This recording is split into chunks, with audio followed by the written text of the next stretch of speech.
A third wheel should be sealed away. Suddenly, my husband pushed me, and I got locked in the underfloor storage. It was so dark that I couldn't see anything, and I was scared. I pushed hard on the lid, but it wouldn't budge.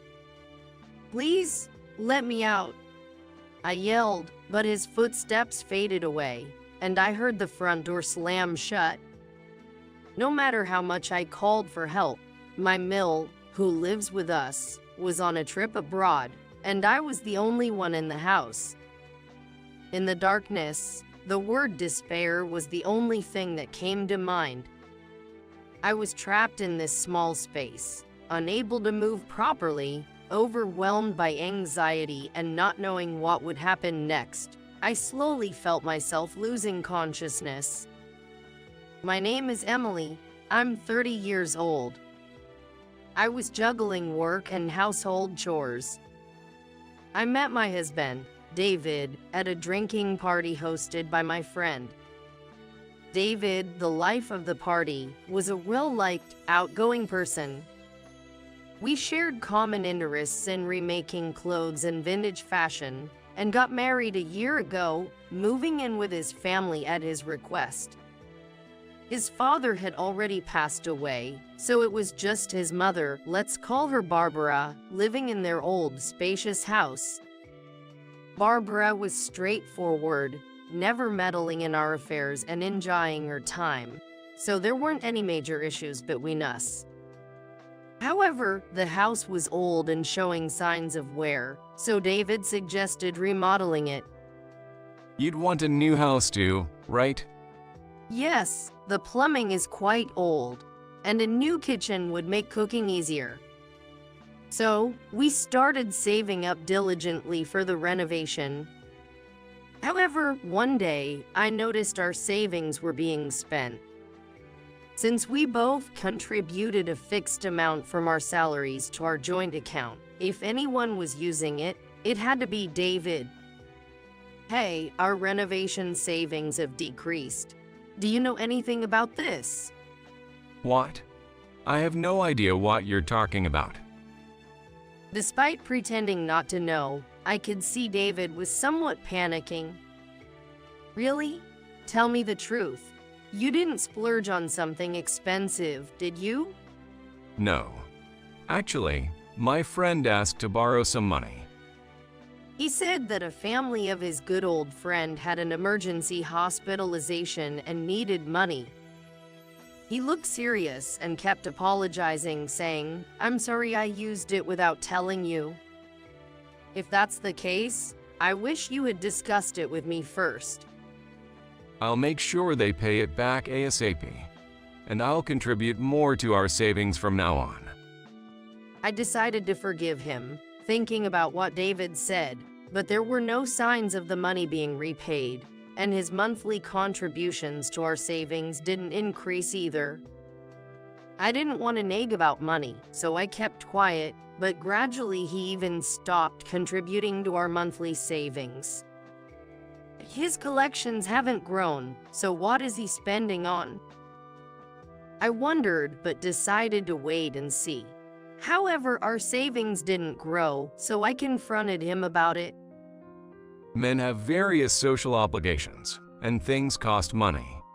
Besides, we can live in this house without remodeling. So what's the problem?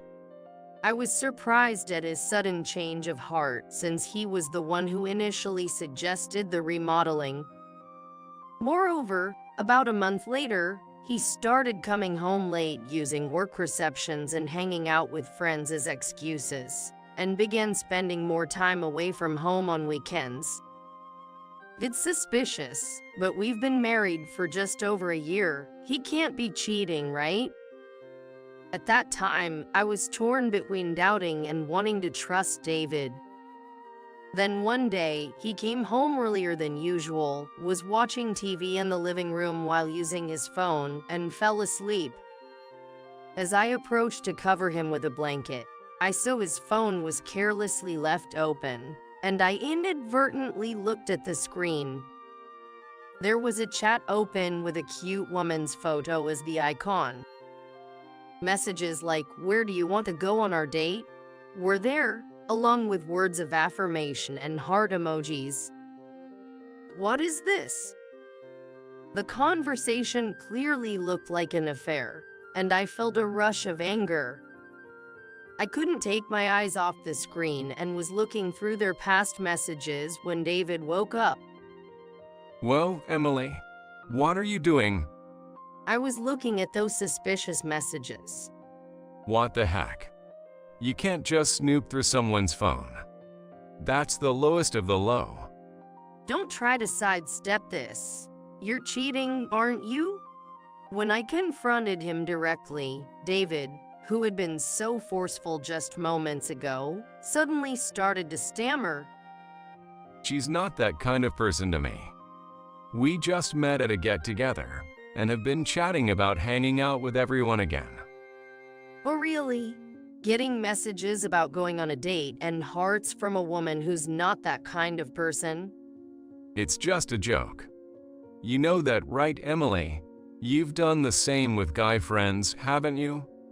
I've never done anything like that. He seemed pathetic to me when he was desperately trying to justify his actions and explaining himself. Later, perhaps realizing he couldn't lie his way out of it, he half cried and apologized to me, so I made him delete her contact right in front of me. Promise me you'll never contact or meet her again. I got it. I'm forgiving you this time, but if anything like this happens again, I won't hesitate to divorce you. I laid down the law with David. A few days later, Barbara went on a 2-week trip abroad with her friend. It was the first time in a while that David and I were alone together. Things had been a bit awkward since the cheating fiasco, and I hoped spending time together would help us get back to how we used to be. About 3 days later, things with David started to feel normal again. That day was a holiday, and we were discussing what to eat. David would usually say anything's fine, but he unusually made a suggestion. I'd like some refreshing pickles. Can you get them out for me? Sure, I'll get them ready right away. Feeling happy, I went to the underfloor storage in the kitchen to get the pickles. As I was doing this, David came up behind me. Thinking he was there to help, I turned around, but then he suddenly kicked me in the back, causing me to fall into the storage space. I was wedged into the small space and couldn't easily get up. David smirked wickedly, looking at me struggle. A third wheel should be sealed away. What? I couldn't believe my ears as he closed the lid on me. Hey, what are you doing? Stop joking around. I frantically pushed against the lid, but it wouldn't budge as if something heavy was on top of it. Hey, David, open it up. Was my voice not reaching him? Just as I thought that. Now I can finally go see her. I heard David's voice, humming happily. What you mean? Just let me out. I shouted even louder, but the sound of David's footsteps faded away, and I heard the front door shut, leaving everything silent. In the cramped space, less than a cubic yard, I kept struggling. No matter how much I cried for help, Barbara was on a trip, and there was no one else in the house. Eventually, in the darkness, only the word despair came to mind, and I felt myself drifting into unconsciousness. And overwhelmed by anxiety, I felt as if I was sinking to the depths of the earth. 1 week later, on a certain day, as soon as David got home and opened the front door, he yelled out loud, Well, it stinks. What's this smell? Hey, is Emily not here? but the house was eerily quiet, with no response from anyone. Emily. Now that I think about it, she might still be in the underfloor storage. Mumbling to himself as if convincing himself, David headed towards the kitchen. No way, that can't be. But it's been really hot lately, and this strong odor. Could it be? As David realized that the source of the foul smell throughout the house was from the underfloor storage, he removed the heavy object on top in a big hurry and opened the lid. And there, the scene was gruesome. Emily. When David looked inside, he was so shocked that he collapsed to the ground and became motionless. Emily's decomposed. I did it. Oh number, what should I do? He crouched down, holding his head, tears in his voice. What if I'm cussed? Hi, what's up? Did you call me? Whoa, what? When I saw him being shocked at my response, falling backward and hitting his head on the floor, I couldn't help but burst into laughter. In fact, while I was struggling that day in the underfloor storage, an old part gave way, and I fell down below. Fortunately, the old house, worn out in many places, worked in my favor. So, after I somehow managed to escape, I was shocked to see the heavy object that had been placed on top of the storage. Incredibly, David had purposely moved the cupboard over it, ensuring the lid could absolutely not be opened. How dare he do this to me? I won't let him get away with this. I thought about how to punish my husband and came up with an idea.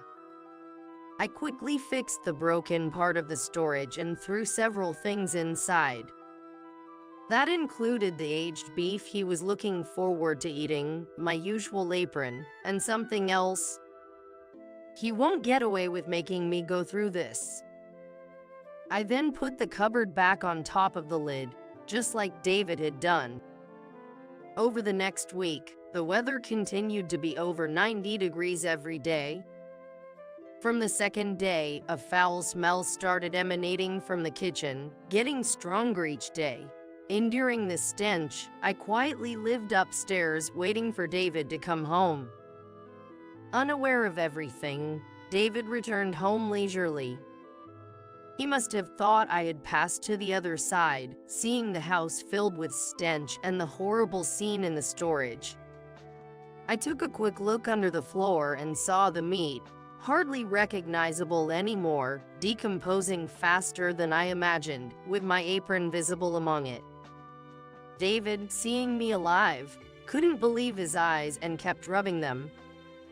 Is that really you, Emily? Are you alive? I'm alive, of course. Did you think I'd just die? If you hadn't forgotten about me, I might have ended up like this aged beef. I thought I'd done something terrible, but I'm relieved. Sort of. As David, tears streaming down, excitedly reached for my hand, I sharply pushed it away. Where have you been for a whole week? I had a sudden business trip for work. You were full of it. You were just letting your hair down at your mistress's place, forgetting that you pushed me down, right? I pulled out a photo from my pocket and thrust it at him.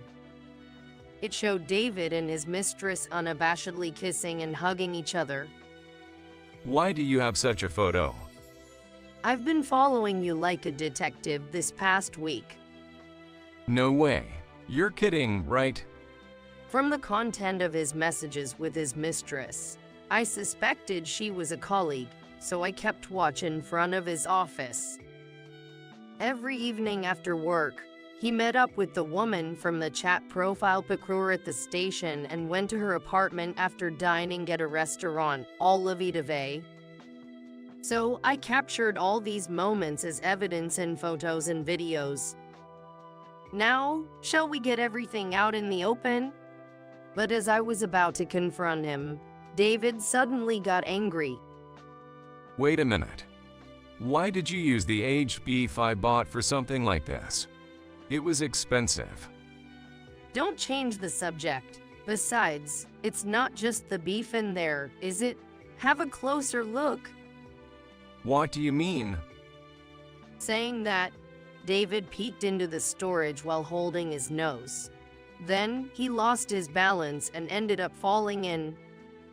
Moreover, he got his foot stuck in a broken part and couldn't move. Ick, help me. It stinks. Do something quick. He made such a fuss, struggling so much that his foot went deeper in, crying and begging me for help in a panic. Shall I close the lid for you? Please, anything but that. His struggles only made his foot get stuck more, and the overly aged beef began to seep into his clothes. It was also on his face and hair, which must have been terribly smelly. Do you understand a little of how I felt being locked up in here? I get it. I'm really sorry. Just get me out of here. David apologized repeatedly, but I wasn't ready to let it end there. Hey, you seem to have forgotten, but did you find the other thing in there? What's this? No. My treasure. What he pulled out was his favorite pair of vintage jeans. By the way, these were the jeans he always passionately talked about and carefully stored, saying they cost hundreds of dollars for a pair. Hey Emily, what's the meaning of this? You know how much I cherish these. They're incredibly expensive. What are you going to do about this? Well, which do you think is more valuable, my life or these jeans? He got stumped for words and fell silent as I coldly looked down on him. So, my life is less important than your jeans. If you hadn't locked me in the underfloor storage and gone to your mistress's house, I wouldn't have done this. But this is too much. The smell and stains will never come out. My condolences. He seemed genuinely shocked, alternating between cursing at me and lamenting over his jeans. But I didn't care one bit. Just then, Barbara, who had been on a trip, returned home earlier than planned. Apparently, she had been contacted by a neighbor who mentioned a foul smell coming from our house, and then she called me to find out what was going on. I explained everything my husband had done. As soon as she entered the house, she headed straight for the smelly kitchen and found my pathetic husband. Mom, perfect timing. Help me. Emily has been terrible. She's the worst wife. Oh really? Who's the worst here? Do you even realize what you've done? Reflect on your actions. David, who had been completely sure his mother would save him, let out a pitiful scream. Why not? Aren't you on my side? Barbara said she would never forgive what you did. When I reported it to her over the phone, she encouraged me to take my revenge to my heart's content. Barbara, visibly angry and pinching her nose, pushed David's head and closed the lid of the underfloor storage. Wait, Mom. Open it. I already apologized to Emily. It's all settled. He made an unprecedented fuss, even retching from the smell, but she completely ignored him. This stinks. I'm sorry. I shouldn't have done this. After about an hour, Barbara opened the lid, and David, looking utterly defeated, was pulled out by the two of us. Emily, I was really wrong. I'm so sorry. Seemingly having learned his lesson, he kept apologizing and clung to me, crying, "Hey, don't get that smell on me, and sign this while you're at it." I thrust a divorce paper in front of him. Please forgive me. I really regret it. The affair was just a momentary lapse of judgment. Then tell me the truth. What did you use the renovation savings for? The story about lending money to a friend won't work this time. I'm sorry. It was for dinners and dates with her. I wanted to impress her a bit. Hearing his pathetic excuse, Barbara and I both sighed deeply. I knew it. There's no way we can start over. You mean you won't forgive me if I tell the truth? Of course not. I can't continue with someone as rotten as you. Even aged beef is better than you. No. Please have mercy. Watching David with a defeated look on his face, I was convinced that this marriage was a mistake and let out a big sigh. I'm leaving this house now. Write the divorce papers immediately. I'll be claiming alimony and a fair share of the property. Goodbye. As I coldly pushed away my pleading husband, he collapsed into tears. Afterward, the divorce was finalized. I received $30,000 in alimony from my husband and $10,000 from his mistress. He had spent most of his savings on his mistress and had to borrow money from his mother to pay the alimony. My debt collection is tougher than your average loan shark, you know. Barbara said this, laughing. As for me, I decided to pay her for the underfloor storage repairs. She said it was David's fault since it was an old house. However, I paid a bit extra because I had caused significant damage and a terrible smell. With the alimony from my husband and the savings I got back, I bought a condo. Although I now have a mortgage, it motivates me to work harder. For now, I'm enjoying my single life, and maybe someday I'll find love again.